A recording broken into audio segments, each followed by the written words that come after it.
ఒక్కసారి ఈ 21 days ఛాలెంజ్ని ఒక్కసారి ఊహించుకోండి. మనం పొద్దున్నే 5:15కు లేచి మనం ఓ 1 అవర్ అట్లీస్ట్ 1 అవర్ అవసరం లేదు, అట్లీస్ట్ 1 minute బుక్ చదివి మనం 6:30 లోపు ఏదైనా కాలకృతాలు తీర్చుకొని రోజు 21 days అలా చేస్తే అలవాటు అయిపోతుంది. 21 days చేస్తే ఎలా ఉంటుంది? సో ఒక్కసారి ఊహించుకోండి మామ. నేనైతే 5:15కి లేచాను. ఇప్పుడు టైం 6:15 అవుతుంది.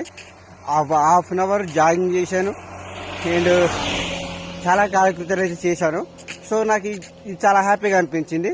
ఇప్పుడు వెళ్ళి half an hour book read చేస్తాను. సో చాలా హ్యాపీ. ఒక్కసారి ఊహించుకోండి మామ, మనం ఒక్కసారి పొద్దున్న లేస్తే ఇలాంటి పొద్దున్న లేకపోతే ఇలాంటి క్లైమేట్ మిస్ అవుతాము. ఒకసారి ఊహించుకోండి. మొత్తం చూడండి, చాలా క్లైమేట్ అయితే చాలా బాగుంది.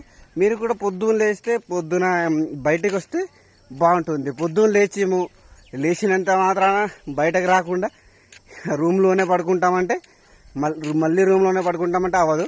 ఇలాంటి క్లైమేట్ మిస్ అవుతారు అనమాట. సో మీరు ఇలాంటి క్లైమేట్ మిస్ అవ్వకూడదు అంటే పొద్దున్న 5:15కి లేచి మొత్తం క్లైమేట్ బయట వచ్చి ½ కిలోమీటర్ జాగింగ్ చేసుకొని అప్పుడు క్లైమేట్ చూడండి, చాలా చాలా బాగుంటుంది. మీరు చాలా మిస్ అవుతున్నారు. సో మీరు మిస్ అవ్వకుండా ఉండాలంటే పొద్దున లేవడానికి ట్రై చేయండి. నాతో పాటు 21 days ఛాలెంజ్ని స్టార్ట్ చేయండి. Thank you so much. జై హింద్.